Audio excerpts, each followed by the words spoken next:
Hi everyone. We've had a communication from Benjamin Fulford. It's an hour-long audio.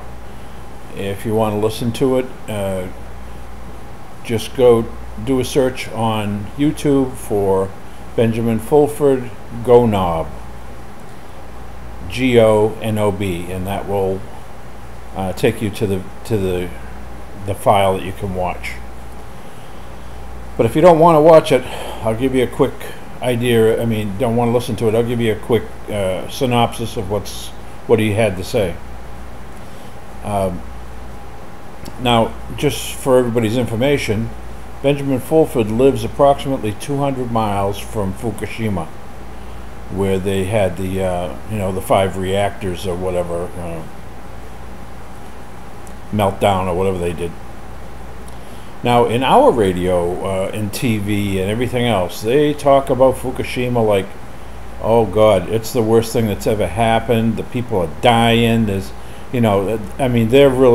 fearmongers is what they are. And this is New World Order people, Rothschilds and all them. They own all the media in this country, and you don't hear the truth. You have no idea what's really going on. We just hear what they tell us.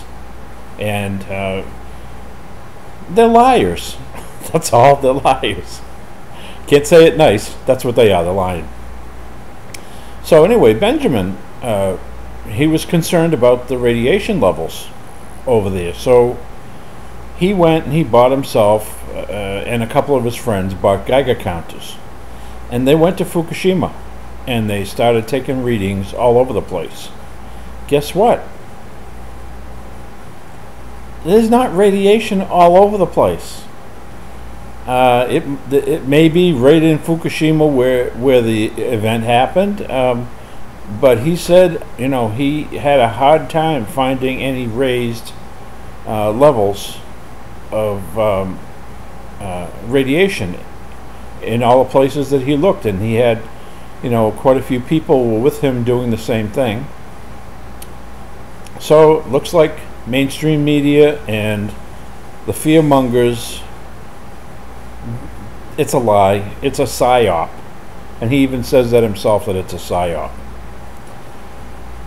So I think we can discount what they're telling us about that. I believe the guy. I don't think this guy's full of shit. I think he's for real.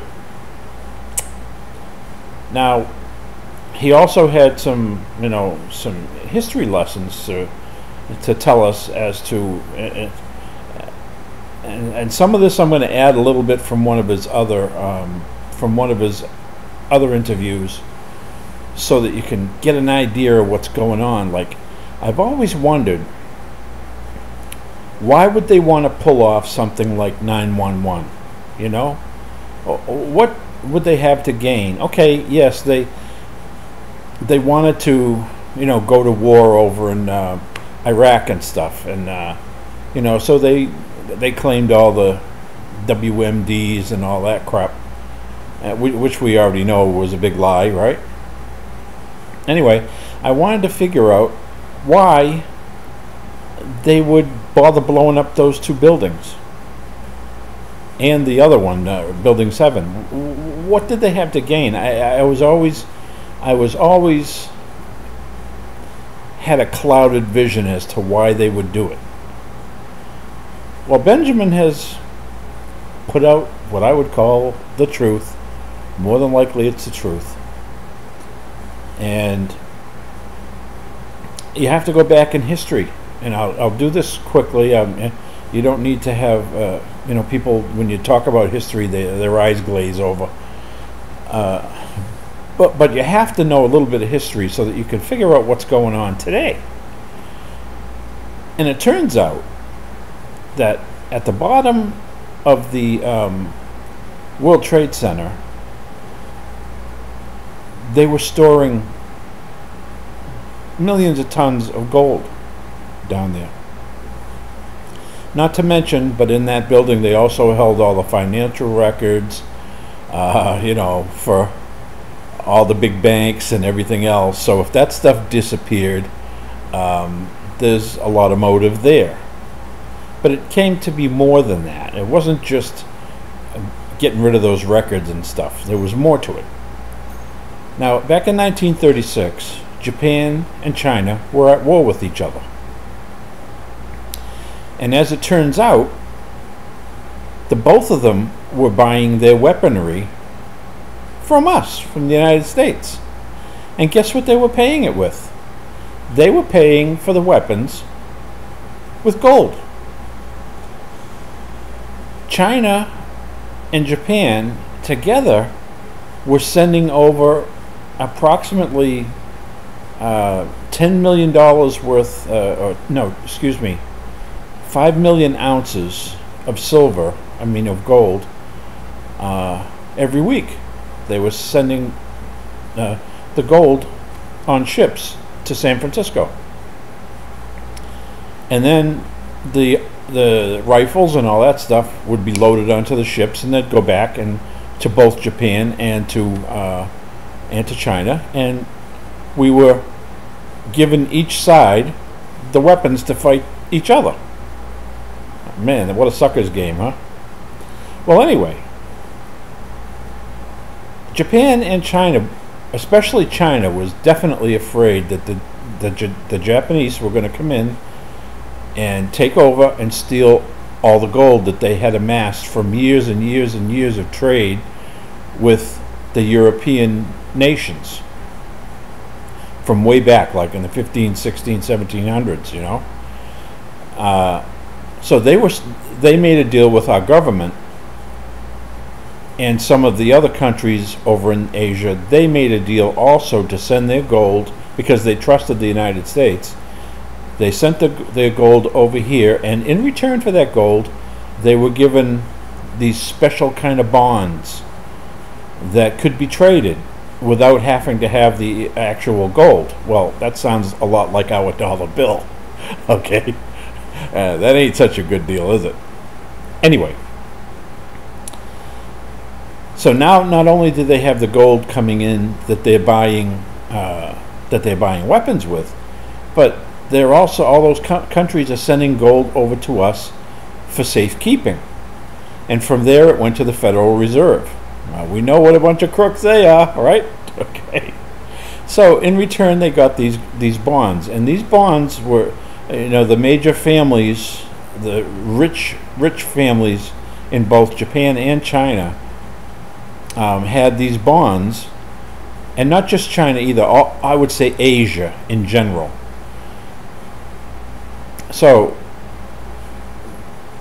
at this point they had put tons and tons and millions of tons of gold into our hands for safekeeping. Now, you can look at the records according to this interview, and you can find out that America had approximately 100 million ounces of gold or something like that in like Fort Knox. Well, at that time they were concerned because if you didn't have more than 100 million ounces, there could have been problems with the economy. Well, in 1936, the gold that was in Fort Knox jumped from 100 million to like 300 and something million ounces of gold in Fort Knox, but it wasn't ours. It was ours for safekeeping. Okay, now we jump forward in time. It turns out that the families that had this gold, that were the actual owners of this gold, gave our country so many years to use that gold. And that the time period that they were supposed to give the gold back, now here it comes, wait for it, wait for it, was September 12th. Next day, the day before that was 9/11, right? Okay. Now you're putting the pieces together? because all the gold that was underneath the World Trade Center was taken out just before the buildings went up. Okay? Now all these families, they were supposed to be getting like 4 or 5% interest on that money for over 100 years, or however long it was. Almost 100 years or whatever. So, no, it wasn't 100 years. But anyway, for a long time. And that's why we're able to put the liens on the banks, the Federal Reserve, because these people want their money back. And they want the interest that they're supposed to get. You see? It all goes together. And then mysteriously on 911, oh, all the gold is gone. Oh, all the records about the transactions, they're all gone. Not to mention that the buildings were a death trap because they were full of asbestos. Okay? So this was a win-win situation for them.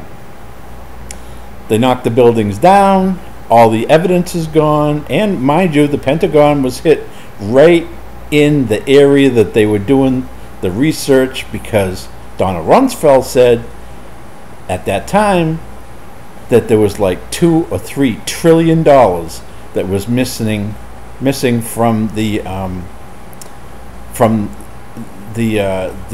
military finance things that they had, and it was missing. Like a couple of $3 trillion was missing. Trillions was missing.